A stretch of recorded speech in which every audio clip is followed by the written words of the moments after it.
Hello guys, welcome to my new video. আজকে আমি চলে এসেছি সম্পূর্ণ একটা নতুন ভিডিও নিয়ে। আজকে আমি বানাবো ফিশ ফিঙ্গার। তো চলুন চটপট দেখে নিই আজকের রেসিপিটা। প্রথমেই আমি মাছগুলোকে এরকম সরু সরুভাবে কেটে নিচ্ছি। এরপর আমি মিক্সিতে নিয়ে নিয়েছি অল্প পরিমাণ আদা, দুটো কাঁচা লঙ্কা আর একটা শুকনো লঙ্কা। এরপর মিক্সারটাকে আমি দিয়ে নিচ্ছি মাছেতে। এরপর আমি দিয়ে নিচ্ছি অল্প পরিমাণে জিরে গুঁড়ো, ধনে গুঁড়ো, অল্প নুন আর আধখানা লেবুর রস। এরপর যাতে খাটনি কম হয় সেই জন্য আমি ওই মাছগুলোতেই দিয়ে নিচ্ছি ময়দা। আমি এখানে 3 চামচের মতন ময়দা নিয়ে নিয়েছি, আপনারা চাইলে কম বেশি পরিমাণে করে নিতে পারেন। এরপর আমি দিয়ে নিয়েছি তো অল্প পরিমাণে হলুদ, যাতে বেশ হলদেটে পারা সুন্দর রঙটা আসে। এরপর আমি 3টে ক্রিম কেক আর বিস্কুটকে মিক্সিতে গুঁড়িয়ে নিয়েছি ভালোভাবে।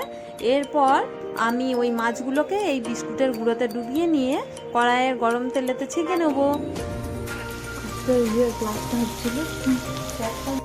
এরপর আমি ফিশ ফিঙ্গারগুলোর সঙ্গে খাওয়ার জন্য কাসুন্দি বানিয়ে নিয়েছিলাম। এখানে আমি সাদা কালো দু ধরনের সরষেই নিয়েছিলাম। এরপর আমি এর সঙ্গে নিয়ে নিয়েছিলাম অল্প পরিমাণে আদা, লঙ্কা আর নুন দিয়ে মিশ্রণটাকে জল দিয়ে ভালোভাবে বেটে নিয়েছিলাম। দিয়ে গরম গরম সার্ভ করলেই হয়ে যাবে তৈরি ফিশ ফিঙ্গার।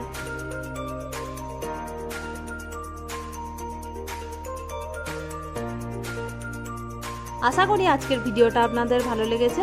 যদি ভালো লেগে থাকে চটপট বাড়িতে বানিয়ে নিন আর ট্রাই করে দেখুন কত সুন্দর খেতে হয়। Thanks for watching.